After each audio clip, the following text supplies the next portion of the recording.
Eh bien, bonjour à tous et à toutes. On se retrouve aujourd'hui donc pour un exercice lié, on va dire, à l'optimisation, à la recherche ici donc d'un maximum. Alors, on nous donne ici une identité, hein, a plus b égale 20, et on veut connaître le maximum de a carré b carré. Ok, donc travail d'optimisation. Bon, la première chose à faire, on est d'accord, avant de chercher le maximum, on va d'abord essayer de chercher l'expression de a carré b carré. Qu'est-ce que c'est que a carré b carré? Bien, nous savons que a plus b égale 20.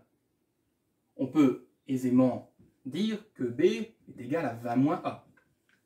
Oui. Du coup, ce qui est intéressant, c'est que ici, le a carré b carré, je vais pouvoir remplacer b par 20 moins a, et j'aurai du coup une expression où il n'y aura que des a. Tout simplement. Hein. C'est-à-dire que déjà, on se sera débarrassé ici d'une, on va dire, des deux inconnus. Ou d'une des deux variables. Donc, on va avoir a carré, facteur donc de 20 moins a au carré. Donc, on n'a bien que des a, ok, c'est cool. Et donc, moi, je cherche à maximiser ça. Bien, on va tout simplement poser une fonction. Écrivons soit la fonction f de a, comme si on avait f de x, hein, mais là, on a f de a, qui est a carré, facteur de 20 moins a au carré. Comment recherche-t-on le maximum ou le minimum, hein, on va appeler ça les extrémas. Comment recherche-t-on les extrémas d'une fonction? Bah, ça serait cool si on pouvait connaître son sens de variation, non? Vous pensez pas? Parce que si on connaît son sens de variation, bah, on saura quand elle est à son minimum et puis quand elle est à son maximum. Et comment on recherche le sens de variation d'une fonction? Ah bah oui, on passe d'abord par la dérivée. Bah, allons-y. Ici, on a quoi? On a eu l'expression de u fois v. C'est ça qu'on a, u fois v. Or, la dérivée donc, de u fois v, je le rappelle vite fait, c'est u'v plus uv'. Eh bien, allons-y. Alors, suivez-moi. Hein, donc, normalement, c'est pas difficile, hein, il faut juste faire attention. Alors, u', donc la dérivée de a carré, 2a. Je remets en produit en facteur le v. Je mets le petit plus. Je recopie le u a carré. Et je dérive v. Alors, attention. Je vais mettre de la couleur, ne vous inquiétez pas. Donc, v, c'est ça. Hein, tout ça, avec la puissance. S'il vous plaît, n'oubliez pas la puissance. Ça, c'est v. Quelle est l'expression de v? Ben, v, il a la forme d'une expression du type u puissance n. C'est ça l'expression de v. C'est du u puissance n. Et comment on dérive du u puissance n? Donc là, en fait, v', hein, eh bien, c'est la puissance multipliée par la dérivée.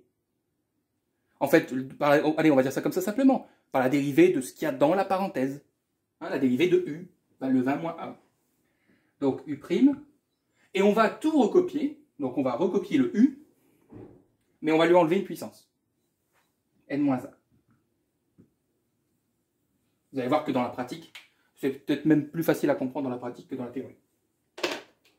D'ailleurs, ça l'est. Donc, alors, regardez. Donc, multiplié par donc, la puissance. Alors, je mets en rouge. Autant pour moi. Donc, multiplié par la puissance, c'est-à-dire 2. Multiplié par la dérivée de 20 moins a. La dérivée de 20 moins a, bah, 20 moins x, bah, ça fait moins 1. Ouais, ça fait moins 1. Je remets toute la parenthèse et j'enlève une puissance. 2 moins 1, ça fait 1. Bon, bah, au lieu de mettre puissance 1, je mets rien du tout. Voilà notre jolie dérivée. D'ailleurs, ça aurait été cool que je commence par écrire f' de a. Qu'est-ce qu'on fait là? Bah, on va tout simplifier. Hein. Moi, je veux pas... On va tout simplifier. Tout simplifier, tout regrouper, tout ordonner. On va rendre cette expression propre. Vous voyez? Il faut développer. On a des identités remarquables, on a du a carré, on a des moins, on a des parenthèses tout au bout. Bon, ça va pas. Alors, on va déjà développer l'identité remarquable qui est ici. Donc, 2 à facteur de bon. A moins b au carré, donc a carré, ça fait 20 au carré, ça fait 400. Moins 2 fois 20 fois a, donc moins 40a. Plus a carré. Je sais ce que vous allez dire. Ça peut vous paraître étrange parce que souvent, lorsqu'on doit justement développer quelque chose du style x plus, x plus 2 au carré, ou x, enfin ici on va dire x moins 20 au carré, le x est toujours au bord de la parenthèse. Là, il est en dernier, mais le développement de l'identité remarquable s'applique exactement de la même manière. Vous pouvez faire moins a plus 20 au carré, vous allez voir, vous allez tomber exactement sur la même chose. Bon. Ok. Il n'y a plus rien à faire pour cette partie-là? Non. Ok. Allez, je mets le... Alors, est-ce que je mets un plus? Non, allez, on va sauter une petite étape. Regardez. 2 fois moins 1, moins 2. Moins 2 fois a carré, moins 2a carré. Donc, le plus, il vire. Et c'est le moins qui l'emporte. Donc, on peut tout de suite écrire moins 2a carré. Et je laisse pour le moment le 20 moins a que je vais développer après. Puisque là, j'ai encore un développement à faire. Donc, là, ça va être donc, le dernier développement avant d'ordonner et de simplifier. 2a fois 400, 800a. N'hésitez pas à mettre en pause si vous voulez d'abord le faire par vous-même. 2a fois moins 40a, moins, bien sûr. 80, 40 fois 2, a fois a carré. A carré fois 2a, 2a cube. Attention ici. Moins 2a carré fois 20. Donc 2 fois 20, ça fait 40. Donc on prend le moins, c'est ça, attention. Hein, on inclut le moins. Donc ça va faire moins 40 a carré. Oui. Et là, le dernier, on va avoir moins a multiplié par moins 2a carré. Attention, moins a multiplié par moins 2a. Moins par moins, ça fait plus. Et 2a carré fois a, ça fait aussi 2a au cube. J'ai aussi parce qu'on en avait déjà un ici. Bon, allez, on regroupe et on ordonne. Donc ordonner, hein, je rappelle, c'est de mettre d'abord, c'est de mettre en fait les puissances dans l'ordre décroissant. Donc on a du 2a cube plus, donc on va commencer par repérer, mais je pense que c'est facilement, hein, la puissance la plus grande c'est le cube. Donc 2a cube plus 2a cube, ça fait 4a cube. Good. Ensuite du carré, on en a là et là, donc on a moins 80 et on en a moins 40, donc moins 120 a carré. Et du a, il est tout seul. Et on a juste le plus 800. Voilà votre dérivée qui est bien propre, bien belle, et qu'on va pouvoir ensuite maintenant étudier. Qu'est-ce qu'on va étudier d'ailleurs? On va étudier son signe. Eh bien oui, il faut étudier son signe.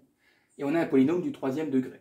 Mais ne vous inquiétez pas, ça va vachement se simplifier. Donc j'efface, donc vous avez la question en tête, hein, on recherche donc le maximum de f de a, hein, du coup. Donc le signe de la dérivée nous donnera le... On est d'accord, hein? Donc on n'a plus besoin de tout ça. Je laisse en bas, hein, comme ça m'évite de recopier la dérivée. Hop, voilà, je vais laisser une partie comme ça. Alors, donc on doit étudier le signe de f' de a. F' de a, c'est un polynôme du 3e degré. Et bon, bien sûr, pour les étudiants du supérieur, eux, ils n'auront aucune difficulté à étudier le signe d'un polynôme du 3e degré, mais pour les lycéens, c'est un peu plus compliqué. Bah oui, mais regardez, a cube, a carré, a. On a quelque chose qui est commun, non, avec par rapport à ces trois termes? C'est le a. Donc on peut factoriser par a. Ça fera a facteur de 4a carré. On retire une puissance, hein, à chaque fois. Moins 120a. Et du coup, le 800 sera détaché, lui, de son a. Il restera juste 800. Oh, oui, ça va. Ici, du coup, on a un a qui est tout seul. Bon, il ne va pas nous poser problème. Et puis là, on a quoi?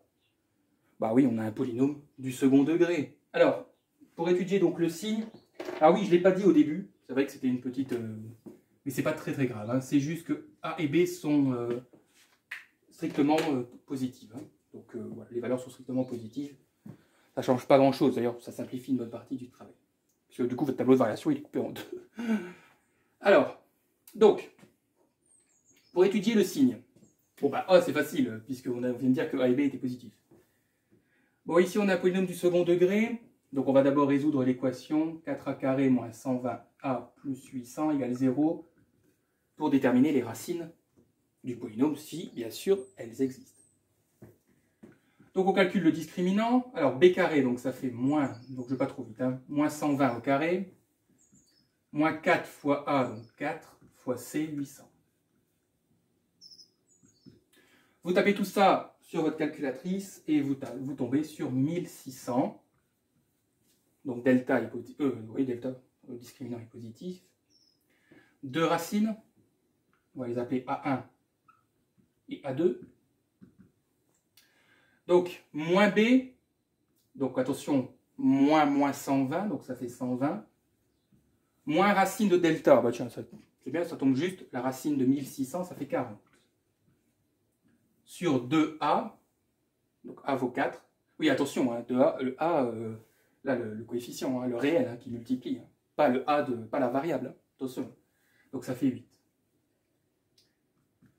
Vous tapez tout ça et vous trouvez 10. Et donc l'autre, bah, ça sera 120 plus 40 divisé par 8. Et vous trouvez 20. Donc là, j'efface. Maintenant, le bas. Alors, j'ai les racines. Donc je peux construire le tableau de signes du polynôme du second degré et en déduire le tableau de signes de la dérivée et en déduire le sens de variation de la fonction. Alors j'aurai assez de place. Ne vous inquiétez pas, on va faire. Hop, bon. Donc il faudrait que j'apprenne à faire des traits un peu plus droits quand même. Alors on avait dit qu'on travaillait sur 0 plus infini, hein, puisque A était positif. On place sur la première ligne les deux racines, 10 et 20. Première ligne, alors, première ligne, on va dire, la convention, on voudrait qu'on mette le A, mais bon, il est toujours positif, donc il n'influencera pas, donc on va juste mettre le polynôme. Si vous préférez le signe de la dérivée, c'est le signe du polynôme, ici. Donc 4a carré moins 120a plus 800. Et donc, comme on a dit que le signe de la dérivée était déterminé uniquement par le signe du polynôme du second degré, eh bien on pourra directement déduire les variations de f de a. N'oubliez pas ici, hein, les racines s'annulent. Et donc, on peut placer les signes. Signe de a, donc qui vaut 4, à l'extérieur des racines. Et signe de moins a à l'intérieur. Donc f de a, croissante, décroissante, puis croissante.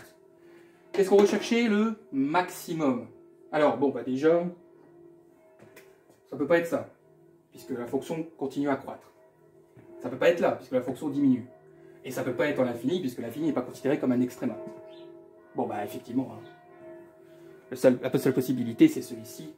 Donc, f de a, ou autrement dit, hein, si on reprend, a carré b carré, atteint son maximum pour a égale 10. Mais vous vous souvenez aussi que on avait donc b égale 20 moins a. Donc on pourra en déduire que b, on peut même mettre des petites étoiles. Souvent, dans les cas d'optimisation, on met des petites étoiles pour dire que c'est le maximum, c'est l'optimum. Donc 20 moins 10, ça fait 10. On a la valeur de a, on a la valeur de b, eh bien, il ne vous reste plus qu'à calculer a carré fois b carré. Bon, ça, je vous le laisse faire. 10 au carré fois 10 au carré, enfin, ça fait 10 000. Voilà. Tout simplement. Ok.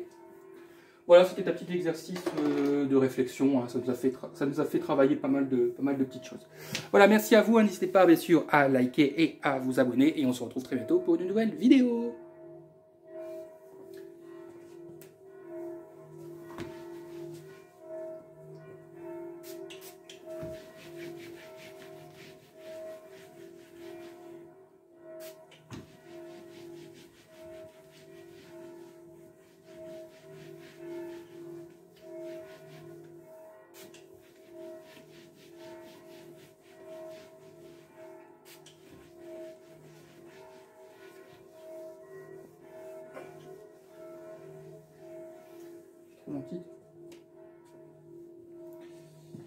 Voilà. Bien, ce serait peut-être bien d'arrêter.